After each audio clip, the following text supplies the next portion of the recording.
Hi everyone, खुदा मसीह के जिंदा जलाली और पुरफजल नाम में आप सभी देखने वाले नाजरीन को किरण जीसस लवर चैनल की तरफ से किरण का अस्सलाम कबूल हो। तो कैसे हैं आप सब? आप ठीक हैं? उम्मीद करते हैं आप सब खैर आफियत से होंगे और खुदा में खुश करम होंगे और मुझसे भी ज़्यादा आप खुदा उनको टाइम देते होंगे। मेरा और खुदा आसमान और ज़मीन का बनाने वाला, जिसने हमें पैदा इसलिए किया है कि उसकी हम हमदोस्ताइश करें जा बजा तौर पर, वाजिब और लायक तौर पर, ताकि हम किसी और खुदा को नहीं अपने आसमानी पिता को खुश कर सकें और सारी इज्जत और सारा जलाल हम अपने खुदा उनको दे सके। तो लास्ट टाइम हमने पढ़ा था 37 ज़बूर नाजरीन। जैसा कि आपको पता है कि हमने ज़बूरों की जो अंजील है, किताब है, वो स्टार्ट की हुई है। तो माजरत चाहते हैं कि लेट हो गए थे, घर की कुछ मसरूफियात थी जो कि मैंने आपको पहले भी बताया था। तो हमने लास्ट टाइम की थी 10 वर्सेस तक। आज हम करेंगे 11 वर्स से स्टार्ट। तो जी हाँ नाज़रीन, यहाँ पर लिखा है, लेकिन हलीम मुल्क के वारिस होंगे और सलामती की फरवानी से शादमान रहेंगे। यहाँ पर जोर दिया गया है हलीम। आप यहाँ पर गौर करें कि यहाँ पर कहा गया है कि गुस्से वाले लोग या कड़वी लैंग्वेज में बोलने वाले या अपना जो जिनकी लैंग्वेज में ज़रा भी मिठास नहीं होती या कुछ भी ऐसा लगा ले, ऐसे लोगों को मुल्क के वारिस होने का नहीं कहा गया। सिर्फ उनको कहा गया है लेकिन हलीम मुल्क के वारिस होंगे। हलीम लोग कौन होते हैं? जो कि बहुत ज़्यादा डीप अटैचमेंट में खुदा उनके साथ जुड़े होते हैं। उनमें सब्र की जो कैपेसिटी होती है, जो सब्र का जो लेवल होता है वो 100% होता है। वो हर एक चीज़ को सब्र के घूंट की तरह पी जाते हैं, सब्र करके बर्दाश्त कर जाते हैं। और ये सिर्फ खासियत और खूबी हमारा खुदावंद ही देता है और कोई इंसान नहीं। उसके साथ जस्ट अटैचमेंट रहने से ये सब चीज़ें एक्टिवेट होती हैं। देन ऐसे नहीं कुछ भी मिलता। ठीक, आगे देखिए लिखा है कि शरीर रास्तबाज के खिलाफ बंदिशें बांधता है और उस पर दांत पीसता है।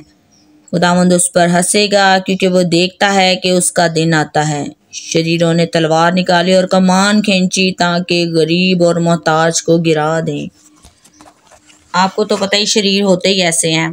आपने बहुत बड़ा बिग डिफरेंस, अगर आप पढ़ना चाहें, रीड करना चाहें, तो आप मिसाल की किताब को खोल कर देख सकते हैं। आपको सब कुछ क्लियर तौर पर आपको सामने सारी चीज़ें आ जाएंगी। ठीक है, फिर वैसे ही खुदावंद आपको मीठा लहजा भी दे देगा बात करने का, वैसी बात करने की आप में तमीज़ और तहजीब भी आ जाएगी। आपको हर एक रिश्ते को, हर एक रिलेशन को निभाने की आपको जो आपकी सूझबूझ होगी वो दूसरे की नहीं होगी। आपको फिर जो समझ वो खुदावंद देगा वो खुद खुदावंद अपनी अक्ल में से आपको नवाजेगा। ठीक है, फिर आप में से हो कि वो शरीर की अक्ल नहीं काम करेगी, जो जल्दबाजी का जो मुजाहरा अख्तियार करते हैं और जल्दबाजी में काम करते हैं, वो होती है शरीर की।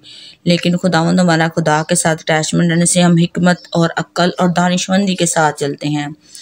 बेशक जो चलते हैं वो, बेशक मुझे पता है कि वो खुदावंद को खूब अच्छे तौर पर जानते हैं और उन्हें पता है कि हमने कैसे चलना है।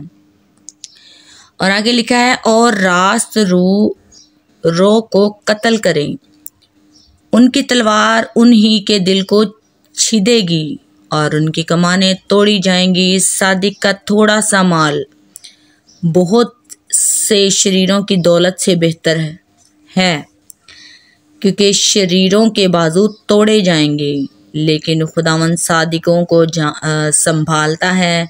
कामिल लोगों के अयाम को खुदावंद जानता है, उनकी मिरास हमेशा के लिए होगी। वो आफत के वक्त शर्मिंदा ना होंगे और काल के दिनों में आसूदा रहेंगे, लेकिन शरीर हलाक होंगे। खुदावंद के दुश्मन चरागाहों की सरसब्जी की मानिंद होंगे, वो फना हो जाएंगे और धुएं की तरह जाते रहेंगे। ईमान को भी, मेरा ईमान तो कल भरोसा है कि आप सभी को इसकी बहुत अच्छे से समझ लगी होगी। खुश रहिए, आबाद रहिए, हमें अपनी दुआओं में आप याद रखिएगा। तो मिलते हैं अगली वर्सेस के साथ। खुदावंद के साथ अड़े रहिए, खड़े रहिए। मेरा और खुदावंद आपको हमेशा संभाले रखे और आपके हमारे रिस्क पानी में कसरत से बरकत डाले। Be happy always and be blessed. Keep watching Kiran Jesus lover channel. Okay जी। God bless you all, bye bye.